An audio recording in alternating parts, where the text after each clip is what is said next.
xaafadda islii ee magaalada nairobi ee xarunta dalka Kenya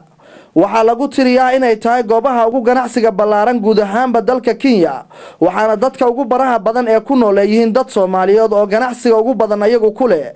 waxaana ka soconaya dhismayaal waaweyn oo guryo qurqurxoon oo dadka Soomaalidu ay dhisteen iyo xarumo ganacsi oo lagu soo kordhiyay inay ka tukaameystaan bulshada ku nool dalka Kenya iyo guud ahaanba dadka ku nool gobolka Geeska Afrika waxaana sidoo kale barbar soconaya dhismayaasha guryaha iyo waliba xarumaha ganacsi wadooyinka oo hagaajin lagu wado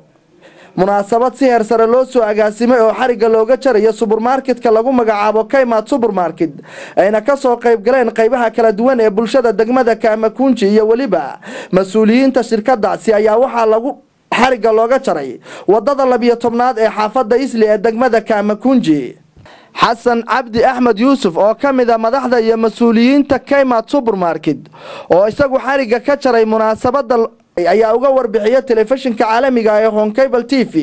waxa uu supermarketkan uga bedelan yahay supermarketyada kale oo dadka kale iyo Soomaalidu ay ka dhisteen halkan iyo waxa uu ku soo kordhin kara bulshada halkan ku nool maanta oo maalin farxad leh waxaan xarigi ka jarnay Kaymaat supermarket oo xaafadda Islii bartamaheeda ku yaal qaybtan oo hore aan u lahayn supermarket weyn oo inta leeg oo wax walba laga heli karayo ayaan maanta furay wuxuu ka kooban yahay wax walba oo laga dukaansado oo dadku ay u baahan yihiin haday noqoto cosmetic haday noqoto cunto nooc walba haday noqoto electronic hilibkii digaaga kan kalluunka ice creamka wax juice ay nooc bay laga heli karaa waxaan kaga duwanahay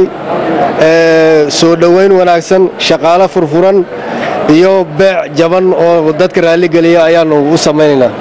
xaafadda Islii ayaa lagu tilmaamaa inay tahay goobaha sida weyn uga socda dhismayaasha guryaha waaweyn iyo xarumaha ganacsi oo dadka ay u soo tugaameysi tagaan isla markaana ay ka yimaadaan wadamo badan oo kamid ah gobolka Geeska Afrika ee dariska la dalka Kenya waxaana lafdhabar u ah xaafaddan Islii oo Soomaalidu ay u badan tahay kuwaas oo ganacsiga ugu faraha badan ay leeyihiin dad Soomaaliyeed waxaana goobahan lagu soo kordhiyay oo ganacsiga ay wax badan ka tari karaan adeegashada bulshada kala duwan ee dalkan ku nool xasan kaafi maxamed xalane telefishinka caalamiga ee Hong Cable TV magaalada Nairobi.